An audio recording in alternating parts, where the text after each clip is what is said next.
Hola chicos, ¿cómo están? Espero que esté todo bien para ustedes. Hoy tenemos la sesión número 6 que corresponde a Producción y Costes 3, la tercera parte del tema 1 de la asignatura de Estructuras de Mercado y Turismo del grado de Turismo en la Universidad de Las Palmas de Gran Canaria.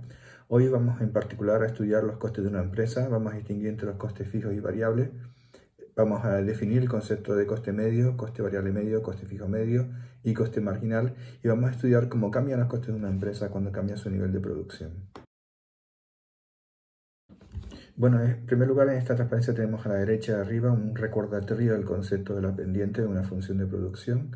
Recuerden que lo que mide la pendiente o la derivada de una función en un punto es la relación entre las dos variables, en este caso la variable y la variable x, y exactamente en este caso, en el caso del senderista, la pendiente lo que mide es cómo cambia la altitud del sendero cuando el senderista avanza en longitud. En particular, en el ejemplo que veíamos en clase, por cada 2 metros que avanzaba en longitud, el senderista bajaba 1 metro en altitud. Por tanto, la pendiente es menos 0,5, lo que equivale a decir que por cada metro que avanza en longitud el senderista, desciende en altitud 50 centímetros. Bueno, aquí tenemos también una función de producción, es una función que sabemos que es de corto plazo porque el factor capital K está representado con un gorrito por encima y por tanto es una empresa que tiene factores fijos medidos a través de la variable K y factores variables representados a través de la variable L. Esto quiere decir que la empresa tendrá dos tipos de gastos. Por un lado tendrá gastos fijos y por otro lado tendrá gastos empleados en la contratación de factores variables.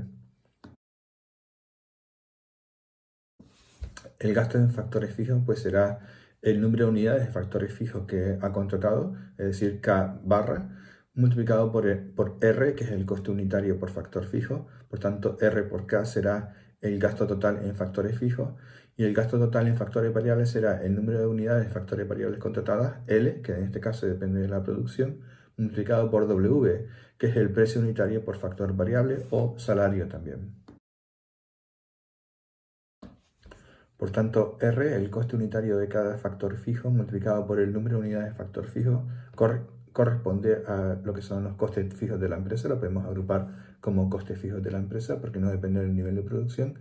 Y W, el coste unitario del factor trabajo o también salario, multiplicado por L, que depende del nivel de producción, van a ser los costes variables de la empresa. La suma de los costes fijos y costes variables representan el coste total de la empresa. En la expresión, la fórmula que tenemos en la transparencia, CT sería el coste total de la empresa, que depende del nivel de producción, y es igual a CF, que es el coste fijo, más CV, que depende del nivel de producción y que son los costes variables de la empresa.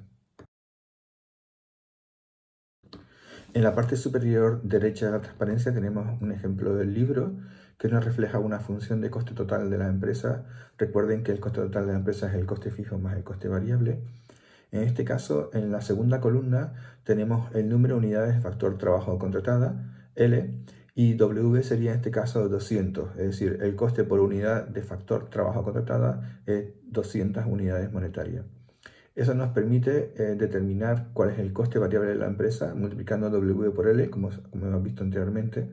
Y en ese caso sería para la primera fila, donde el nivel de producción de L sería 0, pues el coste variable sería 0 porque el número de unidades L es 0 y 200 por 0 es 0. En la segunda fila, el número de unidades de factor trabajo contratada 1 multiplicado por el coste del factor variable 1 serían 200. En la tercera fila, el número de unidades contratadas son 2 multiplicado por el coste unitario del factor trabajo 200, daría un total de 400 unidades. En la cuarta, cuando el número de unidades de factor variable es 3 multiplicado por 200, daría un coste variable de 600 y así sucesivamente hasta 1600. En la quinta columna, perdón, tenemos los costes fijos de la empresa que son siempre 400 en todo momento, no dependen del nivel de producción. Por tanto, los costes totales sería en el primer caso 400, en el segundo caso, ya cuando el nivel de producción, el nivel de contratación de factor trabajo es 1, el coste total es 600, que es la suma del coste variable, que es 200, más el coste fijo, que son 400. Cuando el nivel de contratación de factor trabajo es 2, el coste total serían 800, que corresponde a 400 de factor fijo más 400 de factor variable, y así sucesivamente hasta 2000. Bien, esto da lugar a una función como la que tenemos en el gráfico, que es creciente, pero que no parte de la ordenada del origen, parte de un punto que es 400 en el eje de ordenadas, y eso es debido a que el coste fijo es 400, de manera que cuando la producción es 0 o cuando hay 0 unidades de factor variable contratada, la empresa sigue teniendo un coste que es 400. Por tanto, el coste total parte de 400 y es creciente constantemente a medida que aumenta la producción o aumenta el nivel de contratación de factor variable. Si nos situamos ahora a la izquierda de la transparencia, podemos definir en primer lugar el concepto del coste medio como el cociente entre el coste total de la empresa y el número de unidades producidas, es decir, el coste fijo más el coste variable partido por Q, y la información que contiene el coste medio sería el coste medio unitario por unidad producida. El coste medio, que es el coste fijo más el coste variable partido por Q, lo podemos separar en dos partes, como el coste fijo partido por Q más el coste variable partido por Q. El coste fijo partido por Q sería el concepto como de coste fijo medio, y el coste variable partido por Q está recogido en el concepto de coste variable medio. El coste fijo medio recoge el coste medio del coste fijo por unidad, y el coste variable medio lo que refleja es, en términos medios, el coste variable por unidad producida.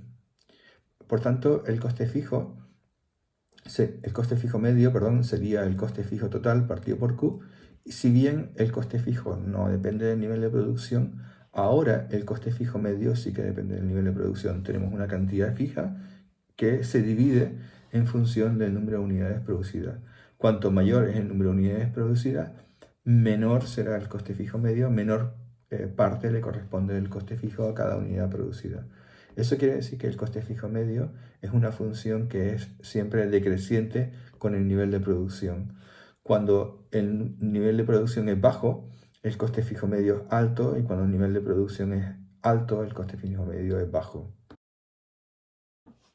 Lo que nos interesa ahora es responder a una de estas tres preguntas que están en la parte superior izquierda de la transparencia. ¿Cómo cambia el coste de producción de la empresa cuando cambia la producción Q?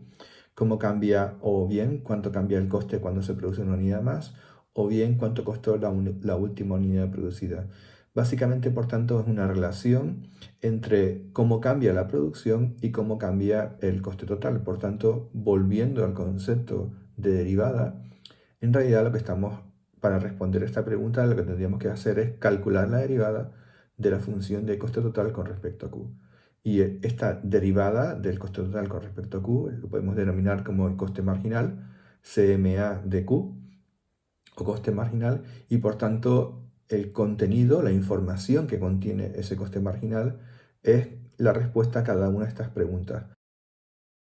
Bueno, ahora quiero recordarles primero el concepto de la derivada y qué ocurre, y el concepto de la derivada tiene que ver con la pendiente. Cuando tenemos una función como la que está abajo a la izquierda, en el cuadrado de la derecha, una función que es completamente plana, fx igual a 3, significa, recuerden que aquí cuando el senderista caminaba sobre un llano, por tanto la pendiente era 0. Por tanto, en este caso, cuando una función fx es igual a 3, no depende de x, quiere decir que su pendiente es 0. Por tanto, la derivada de una función constante es siempre 0. En cambio, aquí a la izquierda, cuando tenemos una función como f de x igual a 3x, si aplicamos la receta de la derivada y queremos derivar esta función 3x, pues recuerden que lo primero que había que colocar era el escalar, que es 3, después había que multiplicarlo por el exponente, que es 1, después multiplicarlo por la función, que es x, y el exponente había que restarle 1. Por tanto, 1 menos 1 es 0, x elevado a 0 es igual a 1, por tanto 3 por 1 será igual a 3. Teniendo en cuenta esto, el coste marginal, que es la derivada del coste total con respecto a Q, por tanto recoge cómo cambia el coste total de la producción cuando se produce una unidad más, o lo que es lo mismo, cuánto ha aportado la producción de la nueva unidad al coste total de la empresa. En realidad es la derivada de la suma del coste variable más el coste fijo. Y esto lo podemos separar en dos componentes. Por un lado, la derivada del coste fijo con respecto a Q, más la derivada del coste variable con respecto a Q. Como ya he visto ahora mismo, hace unos momentitos, la derivada del coste fijo, como es una constante, es igual a cero. Por tanto, el coste marginal, la derivada del coste total con respecto a Q, es exactamente igual a la derivada del coste variable con respecto a Q. Por tanto, tal como cambia el coste variable cuando cambia la producción, es así como cambia también el coste total. En esta transparencia tenemos un ejemplo del libro y que nos ayudará a entender visualmente mejor los conceptos de coste total, coste variable y cómo cambia el coste total y cómo cambia el coste variable que hemos visto en la transparencia anterior. En la primera columna tenemos el volumen de producción de la empresa que va desde 0 hasta 10. En la segunda columna tenemos el coste fijo, que para esta empresa es siempre 108 y independientemente de cuál sea el nivel de producción, incluso cuando el nivel de producción es 0, el coste fijo es 108 para una empresa. La tercera columna refleja el coste variable de la empresa cuando el nivel de producción es 0, cuando no hay contratación de factor variable, por tanto el coste variable es 0. Empieza a aparecer el coste variable con la primera unidad producida y por tanto con las primeras contrataciones de factores variables. En este caso, cuando la producción es 1, el coste variable es 12. Cuando la producción es 24, el coste variable es 48, 108, 92, 300, 432, hasta 1200. El coste total de la empresa, por tanto, es la suma del coste fijo más el coste variable. Cuando la producción es 0, el coste total es simplemente el coste fijo, porque el coste variable es 0, por tanto es 108. Cuando la producción es 1, sería 108 de coste fijo más 12 de coste variable, 120. Cuando la producción es 2, sería 108 de coste fijo más 48 de coste variable, 156, y así sucesivamente hasta 216, 300, 408, etc. La quinta columna refleja la función de coste marginal, el coste marginal de la empresa, y recuerden que el coste marginal, lo que está reflejando, la información que refleja el coste marginal, sería cómo cambia el coste total de la empresa cuando se produce una unidad más. Por tanto, cuánto aporta al coste total de la empresa producir la última unidad producida. Y en este caso, cuando la empresa produce la primera unidad, el cambio en el coste total es de 108 a 120, por tanto, el cambio sería de 12 unidades monetarias, por tanto, el coste marginal de la primera unidad producida ha sido 12. Cuando la empresa produce la segunda unidad, el coste total cambia de 120 a 156, por tanto, el cambio en el coste total, por tanto, el valor del coste marginal, lo que añadió al coste total la última unidad producida, ha sido 156 menos 120, 36.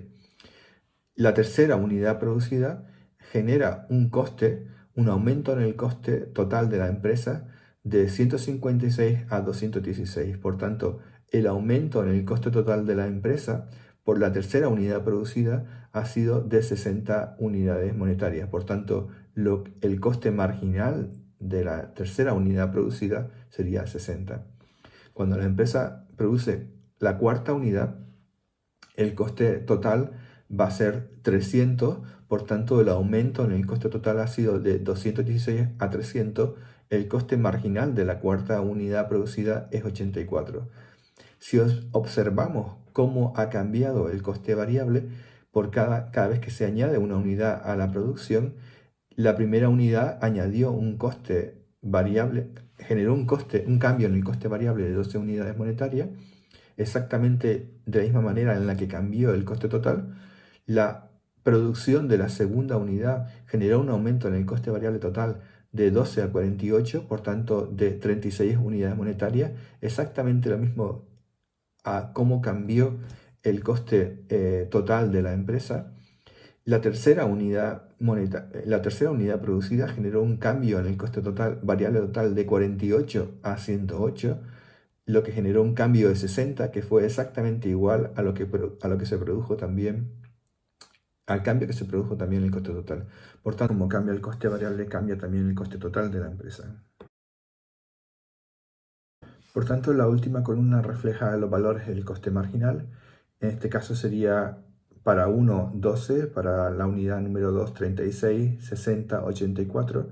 Lo que podemos observar aquí es que el aumento en el coste marginal por cada unidad producida, es decir, la pendiente del coste marginal con respecto a Q, es siempre constante y positiva, es 24. La razón es porque cuando cambia la producción de 1 a 2, el coste marginal cambia de 12 a 36, por tanto aumenta en 24. Con la tercera unidad, el coste marginal cambia con la segunda unidad, el coste marginal cambia de 36 a 60, por tanto aumenta en 24. Con la cuarta unidad, el coste marginal cambia de 60 a 84 y por tanto vuelve a aumentar en 24. Eso quiere decir que a medida que aumenta Q, el coste marginal también aumenta y aumenta siempre en una cantidad que es constante, 24. Eso quiere decir que si tuviéramos que reflejar la función de coste marginal, sería una función de coste marginal con una pendiente que es constante, positiva, y eso quiere decir que sería una recta. Por tanto, la conclusión es que tenemos una función de coste total que parte de un ordenador en origen que es 108 y que es siempre creciente y que tiene una función, por tanto, que es creciente, tiene una pendiente que es positiva. En particular, esa pendiente que es positiva es la función del coste marginal. En este caso, como vimos en el ejemplo anterior, la deducción del cuadro del ejemplo anterior es que esa pendiente del coste marginal es positiva y además es constante. Por tanto, la función de coste marginal es una función que es una recta de pendiente positiva constante. ¿Qué interpretación tiene esta función de coste marginal constante, de coste marginal creciente a una pendiente constante? Esta interpretación de una función de coste marginal creciente lo que está indicando es que a medida que la empresa va produciendo más unidades, las nuevas unidades le van teniendo un coste marginal mayor, o quiere decir, las nuevas unidades le van costando más que las anteriores. ¿Por qué se produce esto? Se produce esto porque hay un factor que es fijo y que no aumenta cuando aumentan los factores variables. Es decir, que K, en este caso, es fijo para la empresa y cuando aumenta el factor variable, su rendimiento disminuye como consecuencia de la saturación del factor fijo. Eso quiere decir que para que cada unidad adicional de factor variable tiene una productividad menor, es capaz de producir un aumento en la producción inferior a las unidades anteriores, o lo que es lo mismo, para producir una misma unidad son necesarios más factores variables, lo que genera un aumento en el coste marginal de la empresa. Es decir, cada vez necesitas más factores productivos variables para producir una misma unidad, por tanto el costo aumenta, y esto es lo que se conoce como los rendimientos decrecientes de un factor variable.